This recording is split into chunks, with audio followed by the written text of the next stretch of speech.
네, 오늘 아침에 우리에게 주신 하나님의 은혜의 말씀 봉독하도록 하겠습니다. 야고보서 4장 11절에서 12절 말씀입니다. 야고보서 4장 11절에서 12절 말씀 다 같이 합독하도록 하겠습니다. 형제들아 서로 비방하지 말라. 형제를 비방하는 자나 형제를 판단하는 자는 곧 율법을 비방하고 율법을 판단하는 것이라. 내가 만일 율법을 판단하면 율법의 준행자가 아니요 재판관이로다. 입법자와 재판관은 오직 한 분이시니 능히 구원하기도 하시며 멸하기도 하시느니라. 너는 누구에게 이웃을 판단하느냐. 아멘. 하나님의 말씀입니다. 존경받는 목회자이자 설교자요 성경교사인 척 스윈돌이라는 목사님이 계세요. 근데 척 스윈돌 목사님이 신학교를 다닐 때 있었던 경험담을 책을 통해서 제가 읽었습니다. 한 선교사가 신학교에 초청되어서 설교를 했는데 설교가 엉망이었답니다. 그래서 척 스윈돌을 비롯한 몇몇 신학생들이 무리를 지어서 그 선교사님의 설교를 혹평하기를 시작했답니다. 그래서 한동안 그들의 혹평을 듣고 있던 한 신입생이 척 스윈돌에게 이렇게 말했습니다. 척 형제님이 아는 것이 다가 아닙니다. 석 달 전에 그 선교사님 아내가 말기암 진단 받은 것 혹시 아시나요? 그 선교사님이 오늘 설교하시기 2시간 전에 막내 아들이 세상을 떠났다는 전화를 받은 것 혹시 아시나요? 그럼에도 불구하고 선교사님께서 오늘 여기에서 그 모든 슬픔을 이기시고 설교하신 것입니다.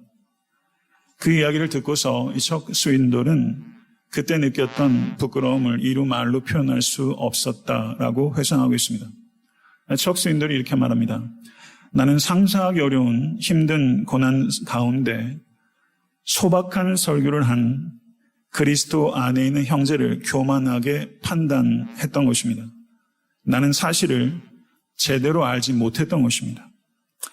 성도 여러분, 여러분과 저도 몇 가지 정보를 가지고 몇 마디 대화 나눈 것 가지고 몇 차례 만남 가진 것 가지고 너무나 단편적인 이해를 가지고 제대로 알지도 못하면서 다른 사람을 비방한 적이 얼마나 많은지 몰라요. 오늘 본문의 말씀은 바로 그 비방에 관한 하나님의 말씀입니다. 본문 강의에 들어가기 앞서서 오늘 본 말씀이 위치하고 있는 문맥의 앞뒤 내용들에 대해서 간략하게 설명하도록 하겠습니다. 야고보서에는 시험과 지혜와 물질에 대한 3가지 주요한 주제가 있습니다.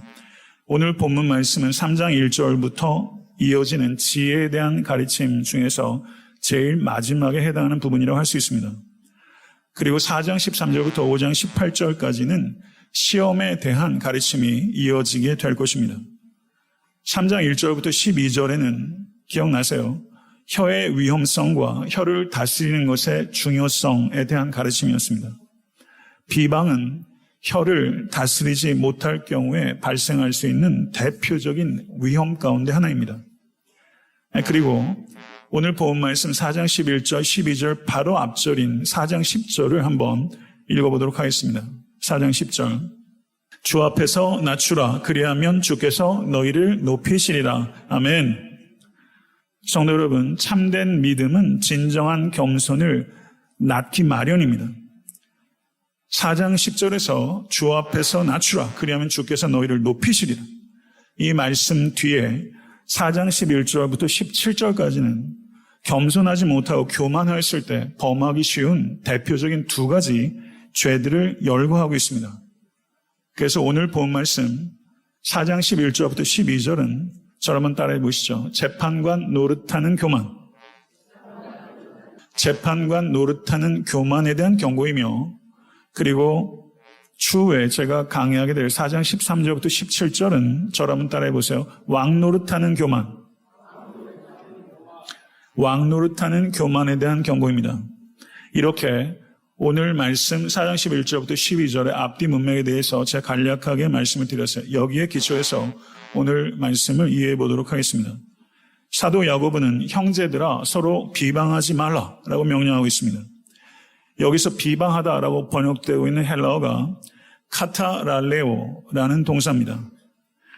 스스로 우월한 위치에 서서 다른 사람들을 낮추어 말하다. 이런 의미가 이 카타랄레오란 단어에 포함되어 있다는 것입니다. 비방은 여러분 비방하신 적도 있고 비방 받으신 적도 있으시잖아요. 근데 비방은 거짓말일 때가 많습니다. 그렇지만 모든 비방이 다 거짓말은 아닙니다. 비방이 꼭 거짓말일 필요가 없다는 것입니다. 성도 여러분, 누군가에 대한 이야기가 사실이라 할지라도 그것을 우리가 입 밖에 낼 수 있는 권리가 주어진 것은 결코 아니라는 것입니다. 그렇다면 성경이 비방을 이렇게 엄하게 금하고 있는 최우선적인 이유는 비방이 진실을 어기는 죄이기 때문이 아니라 겸손을 어기는 죄이기 때문이라는 것입니다. 이것을 우리는 분별해야 될 필요가 있습니다. 성도 여러분, 누군가를 비방하는 배경에는 그 비방의 대상에 대한 평가절하가 있고 그리고 그 사람을 비방하면서 은연중에 자신이 우월해 보이도록 하려는 마음이 다 있는 것입니다. 여러분, 우리는 이렇게 말하는 것을 극도로 조심해야 할 것입니다. 사실 내가 그 사람을 비방하려는 것은 아닙니다. 그렇지만 라고 말하는 것입니다. 혹은 이렇게 말할 때도 있습니다. 내가 개인적으로는 그 사람 참 좋아해요. 하지만 라고 말하는 것이죠. 여러 가지 비방의 방식들을 아마 여러분들께서 나름대로 가지고 계실 거예요. 이렇게 말하지 말라는 것입니다. 성도 여러분, 우리 모두는 하나님의 은혜로 값없이 구원받은 용서받은 죄인인 줄로 믿습니다. 하나님의 은혜로 구원을 얻은 우리에게 다른 사람을 낮추어 말할 수 있을 정도의 높이가 여러분과 저에게 없다는 것입니다. 이것을 기억할 수 있게 되기를 바랍니다. 우리 그리스도인들은 서로를 어떻게 바라봐야 할까요? 우리는 형제입니다. 11절을 한번 보세요. 11절을 보게 되면 거기에 아델포스, 형제들아. 형제를 비방하는 자나 형제를 판단하는 자는 형제라는 단어가 몇 번 등장하죠? 3번 등장해요. 그 다음에 12절 한번 보세요. 12절 제일 마지막에 너는 누구이기에 이웃을 판단하느냐 라고 말하면서 우리가 누구라고요? 우리가 이웃이라는 겁니다. 그럼 11절과 12절은 우리가 이웃이요 형제라는 것이죠. 그럼 형제는 누구입니까? 가장 중요한 이웃이자 최고의 이웃이 형제인 것입니다. 비방하는 자나 비방받는 자나 하나님의 측량할 수 없는 은혜로 구원을 얻어서 하나님의 자녀가 된 것이고 하나님의 자녀가 되었기 때문에 우리가 형제가 된 줄로 믿습니다. 우리가 형제이기 때문에 우리는 거의 수준이 같은 것입니다. 그러므로 누구라도 다른 사람보다 우월하다고 주장하거나 우월감을 행사하는 것은 전적으로 부적절하다는 것을 우리는 기억해야 할 것입니다. 로마서 8장 29절을 한번 보겠습니다. 하나님이 미리 아신 자들을 또한 그 아들의 형상을 본받게 하기 위하여 미리 정하셨으니 이는 그로 많은 형제 중에서 맏아들이 되게 하려 하심이니라. 아멘. 성도 여러분, 우리들 중에 그 누구도 맏아들이 아니라는 것입니다. 맏아들이 누구죠? 예수 그리스도예요. 우리는 맏아들이 아니에요. 우리는 대등한 식구인 줄로 믿습니다. 레위기 19장 16절에서 18절은 대단히 중요한 말씀입니다. 레위기 19장 16절부터 18절 말씀 다 같이 합독하도록 하겠습니다. 너는 내 백성 중에 돌아다니며 사람을 비방하지 말며 내 이웃의 피를 흘려 이익을 도모하지 말라. 나는 여호와니라. 너는 내 형제를 마음으로 미워하지 말며 내 이웃을 반드시 견책하라. 그러면 내가 그에 대하여 죄를 담당하지 아니하리라. 원수를 갚지 말며 동포를 원망하지 말며 내 이웃 사랑하기를 내 자신같이 하라. 나는 여호와니라. 아멘. 여기서 18절의 명령은 내 이웃 사랑하기를 내 자신과 같이 하라 라고 명령했습니다. 16절을 보게 되면 사람을 비방하지 말라라고 명령했습니다. 외적으로 형제를 비방하는 것은 실질적으로는 사랑하고 비방하지 말라 하는 율법을 비방하는 것입니다. 마치 이런 것과 같은 것입니다. 나는 사랑하라는 이 율법을 이 사람에게는 적용하지 않겠습니다 라고 말하는 것입니다. 어떤 율법은 내가 순종하고 어떤 율법은 내가 무시하고 어떤 율법은 내가 이 사람에게 적용하고 어떤 율법은 이 사람에게 적용할 수 없습니다 라고 말하는 것이라는 것입니다. 이렇게 율법에 대해서 내가 순종 여부를 내가 선택할 때 우리들은 율법의 준행자가 아니라 율법의 재판관이 되는 것입니다. 이것에 대해서 사도 야고보가 정확하게 표현하고 있는 거예요. 사랑하는 성도 여러분, 하나님의 모든 명령들은 하나님의 성품과 우리를 향한 하나님의 마음이 담겨 있는 것입니다. 우리에게 완벽하게 부합하는 은혜가 율법인 것입니다. 율법도 우리에게 주신 하나님의 은혜의 통로인 것입니다. 믿으십니까? 하나님의 성품과 우리를 돌보시는 하나님의 마음이 율법에 표현된 거예요. 그래서 이 율법을 취사 선택할 수 있는 권한이 우리에게 주어져 있지 않습니다. 다만 율법이 지금 이곳에서 우리의 삶에 어떤 의미와 의의를 가지고 있는지를 해석하고 그리고 적절하게 적용하는 것, 성령을 의지해서 적절하게 해석하고 적용하는 책임이 우리에게 주어져 있는 것이지 그 율법을 순종할 것인지 무시할 것인지 하는 선택권이 여러분에게 주어지지 않았다는 것을 기억하실 수 있게 되기를 바랍니다. 다시 레위기 말씀으로 돌아가면요. 레위기 19장 18절과 16절에 두 개의 명령이 있어요. 비방하지 말라 16절, 사랑하라 18절. 그런데 17절을 한번 보겠습니다. 내 이웃을 반드시 견책하라. 여기에 이런 말이 있어요. 비방하지 말라. 내 이웃을 반드시 견책하라. 사랑하라. 성도 여러분, 여기에서 우리가 깨달아야 되는 것이 있습니다. 참으로 잘못을 범한 죄인에게는 반드시 견책해야 되는 책임이 성도와 교회에게 있다는 것을 강조하고 있는 것입니다. 비방하지 말라. 그러나 죄 짓는 형제에 대해서는 반드시 견책하라. 이 균형을 가져야 된다는 것이죠. 그렇지만 거기에 17절에 뭐라고 말합니까? 책망하되 미워하는 마음으로 하지 말고 사랑하는 마음으로 해라. 이렇게 균형을 잡고 있다는 것입니다. 그러므로 레위기에서 말씀하고 있는 바는 판단 자체를 성경은 금지하는 것이 아니라 사랑 없이 미움으로 자신의 입장이나 이익을 지키기 위해서 악의적으로 비방하는 것을 금지하고 있는 것이다. 이렇게 우리는 이해할 수 있다는 뜻입니다. 성도 여러분, 우리 주님께서도 요한복음 7장 24절에서 이렇게 말씀하셨어요. 외모로 판단하지 말고 공의롭게 판단하라. 판단하라고 하셨어요. 그리고 잘 아시는 대로 산상수훈에서 마태복음 7장 1절 4절을 우리 같이 한번 읽어보도록 하겠습니다. 마태복음 7장 1절 4절. 비판을 받지 아니하려거든 비판하지 말라. 너희가 비판하는 그 비판으로 너희가 비판을 받을 것이요 너희가 헤아리는 그 헤아림으로 너희가 헤아림을 받을 것이니라. 어찌하여 형제의 눈 속에 있는 티는 보고 내 눈 속에 있는 들보는 깨닫지 못하느냐. 보라, 내 눈 속에 들보가 있는데 어찌하여 형제에게 말하기를 나로 내 눈 속에 있는 티를 빼게 하랴 하겠느냐. 주님께서 말씀하셨습니다. 예수님의 이 가르침 역시 판단 자체를 피하라고 말씀하신 것이 아닙니다. 성경은 우리에게 비판적 기능을 발휘하지 말고 잘못은 얼렁뚱땅 대충대충 눈 감아주고 진리와 오류, 선과 악 분별하라는 것 하지 마시오 라고 성경이 우리에게 가르칠 리가 없습니다. 성경의 하나님은 그리고 성육신하신 우리 주 예수 그리스도는 진리를 사랑하시고 위선을 미워하십니다. 그리고 우리가 중생할 때 우리 각자에게 부어주신 성령은 진리의 영인 줄로 믿습니다.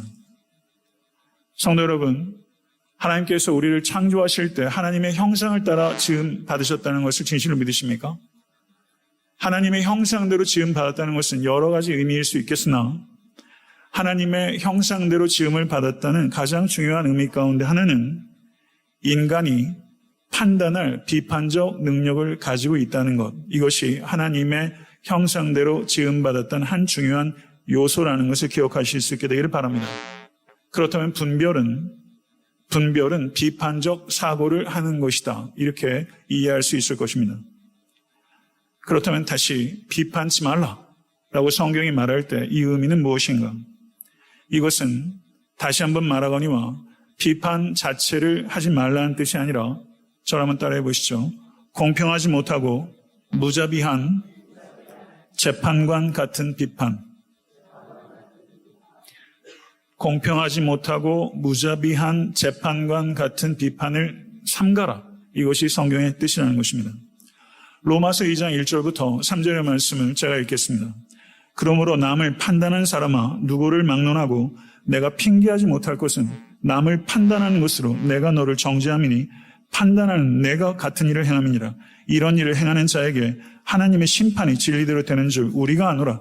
이런 일을 행하는 자를 판단하고도 같은 일을 행하는 사람아 내가 하나님의 심판을 피할 줄로 생각하느냐. 사도 바울의 말입니다.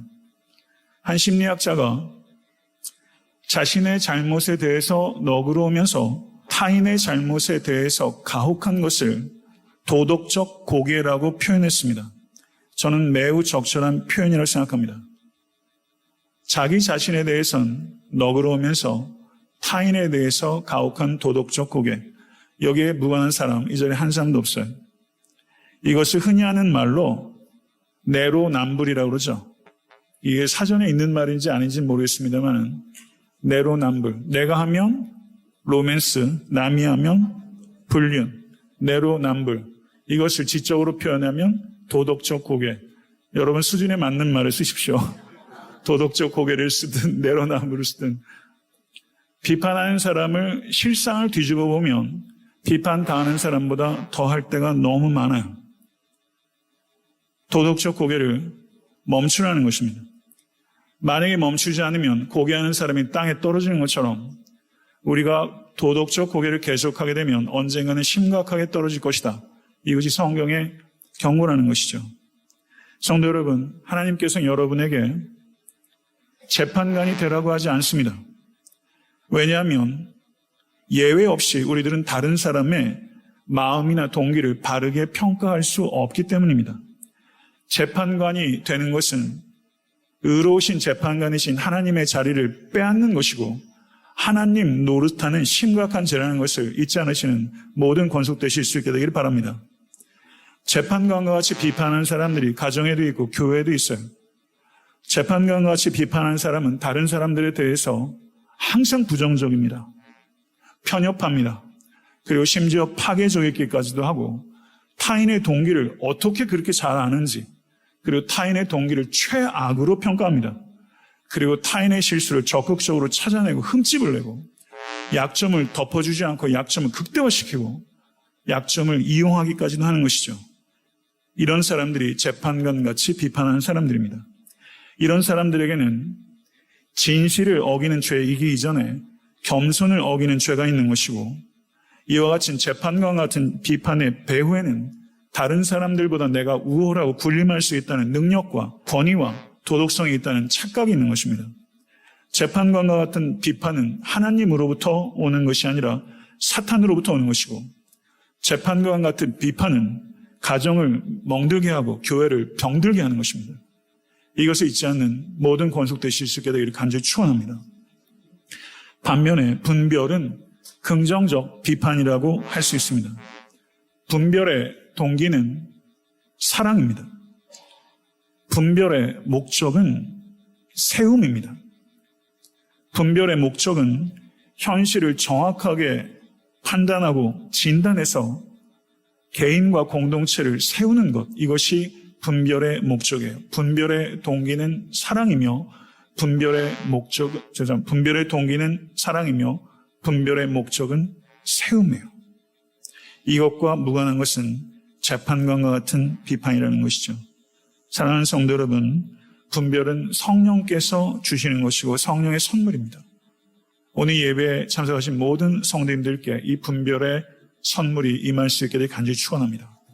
성도 여러분, 갈라디아서 6장 1절을 보게 되면 분별할 것을 가르치고 있습니다. 갈라디아서 6장 1절 말씀 다 같이 한번 읽어보도록 하겠습니다. 형제들아, 사람이 만일 무슨 범죄한 일이 드러나거든 신령한 너희는 온유한 심령으로 그러한 자를 바로잡고 너 자신을 살펴보아 너도 시험을 받을까 두려워하라. 아멘. 여기서 사도 바울은 다시 형제들아 라고 말하고 있어요. 우리가 누구라고요? 재판관이 아니라 형제라고요. 야고보도 형제라고 한 절에서 3번이나 반복했는데 사도 바울도 6장 1절에서 형제들아 라고 말하고 있습니다.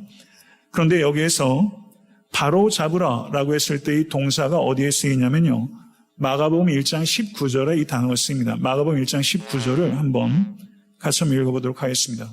조금 더 가시다가 세베대 아들 야고보와 그 형제 요한을 보시니 그들도 배어있어 그물을 깁는데, 여기서 동사가 그물을 깁다라는 동사가 있죠.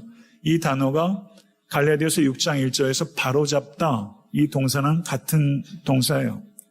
그러니까 범죄한 형제를 바로잡는 것은 그물을 깁는 거예요. 그물을 씻고 그물을 수선하고 그물을 접고 이렇게 정리하는 거죠. 그래서 그물을 검사하고 분해하고 수리하는 과정들이 포함된 매우 적극적인 행위, 이것이 바로 잡는 것입니다.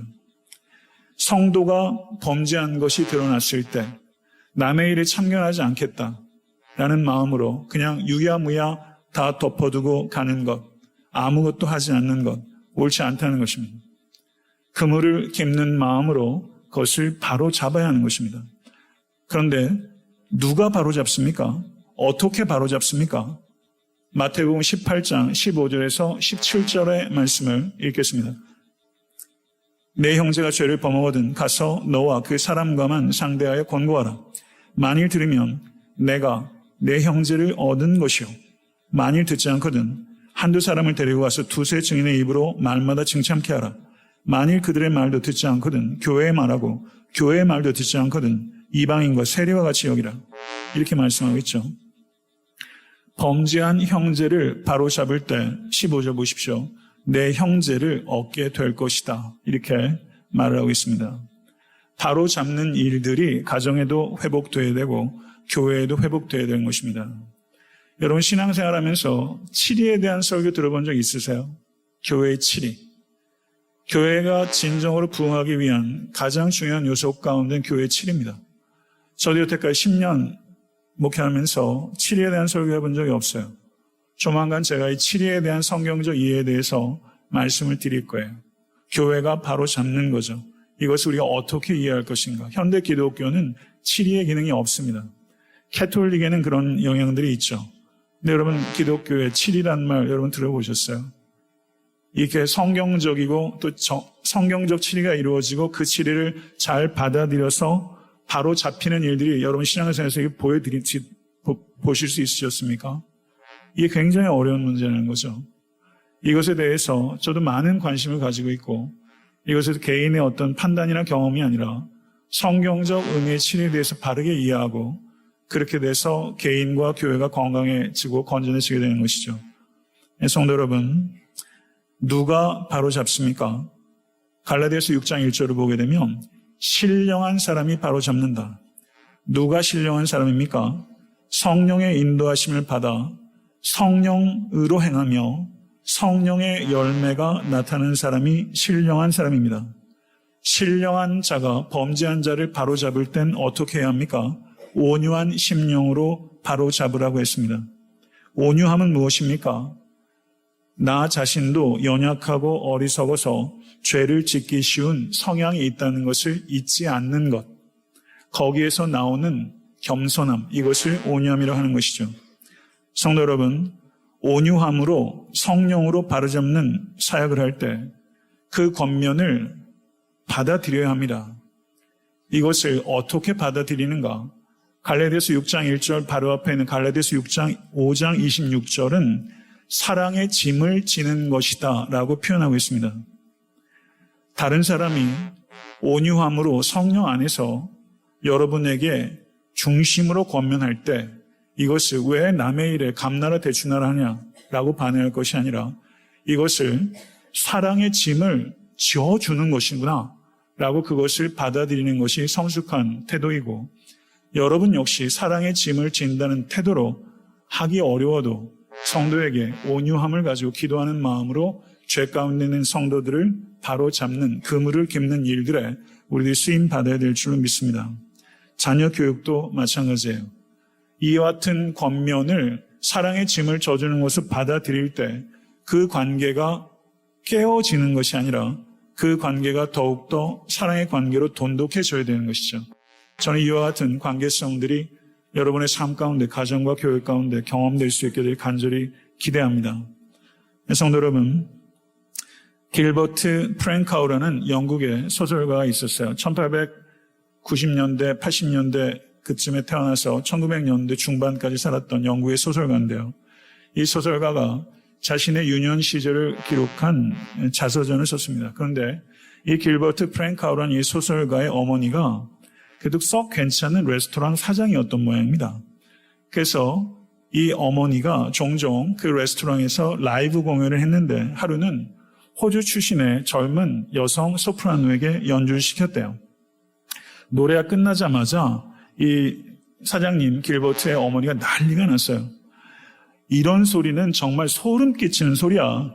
이 사람을 다시는 내 레스토랑에 세우지 마. 이렇게 했다는 것입니다. 그런데 이 젊은 소프라노가 누군지 아세요? 넬리 멜바라는 소프라노입니다. 제가 찾아보니까 1900년대에서 1920년대까지 전 세계 오페라계에서 전설적인 소프라노래요. 고작 레스토랑에서 끔찍한 소리라고 이제 무대에 서지 못했던 사람이 전 세계적인 오페라의 전설적인 인물이 됐다는 것이죠. 저는 이 이야기를 예전에 이렇게 스크랩해 놓으면서 제 자신을 되돌아보는 거예요.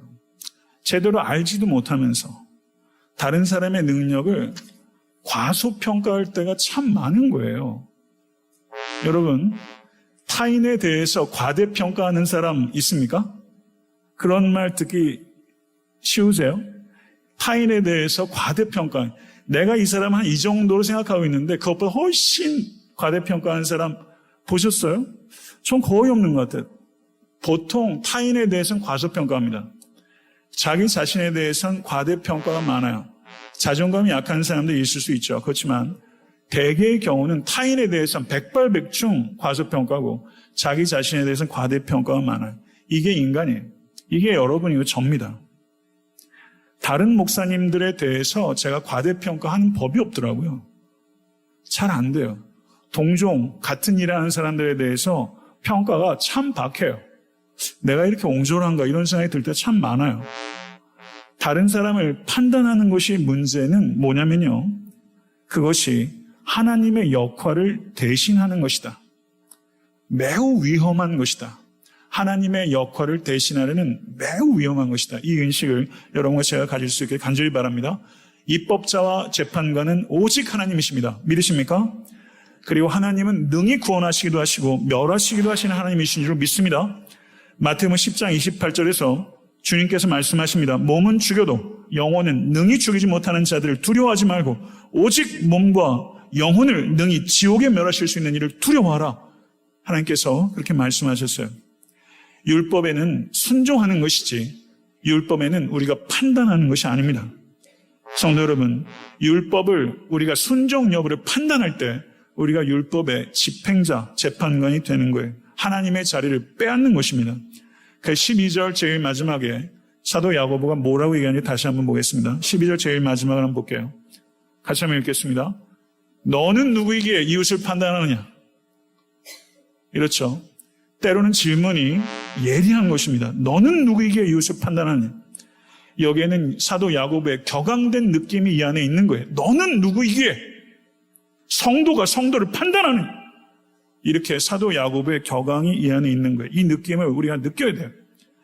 이것을 다른 말로 말하면 너는 누구이기에 이웃을 판단하냐? 이 뜻은 누가 너를 하나님으로 세웠느냐? 이 뜻인 거예요. 누가 너를 하나님으로 세웠느냐? 성도 여러분, 오직 하나님만이 오류 없이, 위선 없이, 악의 없이 각 사람의 마음과 행위를, 동기를 판단하시는 줄로 믿습니다. 그렇다면 우리가 다른 사람들, 특별히 다른 성도들을 대할 때 우리의 태도를 결정하는 최고의 기준은 무엇일까요? 다른 사람들, 다른 성도를 대할 때 우리의 최고의 태도의 기준은 하나님께서 그 사람을 어떻게 대하실까? 이것이 우리가 다른 사람을, 특별히 성도를 대할 때 우리의 최고의 기준이 되어야 한다는 거예요. 하나님께서 그 사람을 어떻게 대하실까? 성도 여러분, 우리는 누가 더 옳으냐? 이것은 우리가 철저하게 버려야 되는 관점이에요. 누가 더 옳으냐는 교회의 논리가 아니에요. 성도의 논리가 아니에요.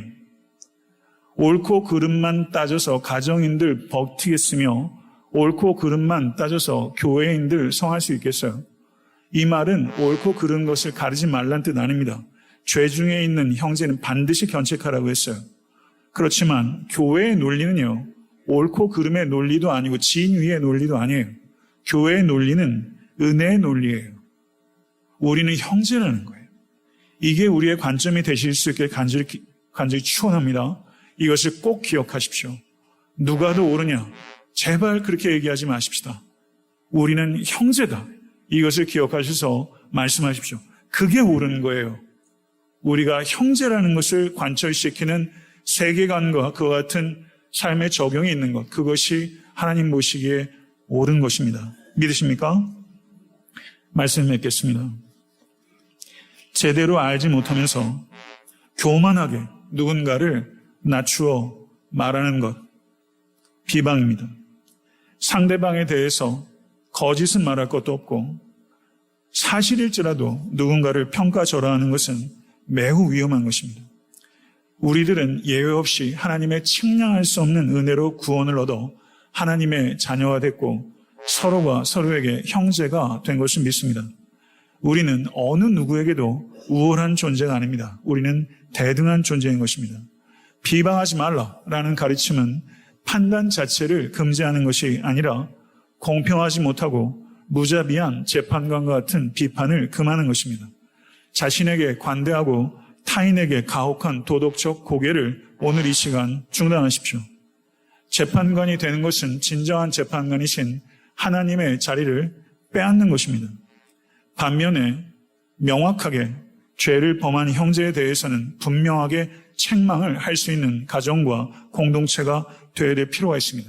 왜냐하면 그와 같은 책망은 개인과 공동체를 위해서 어렵게 사랑의 짐을 지는 희생이기 때문입니다. 바로잡는 일은 아무나 하는 일이 아닙니다.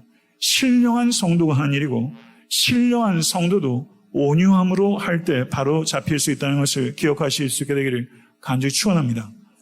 자신은 과대평가하고 타인은 과소평가하는 속물근성 우리에게 있다는 것 잊지 마십시오.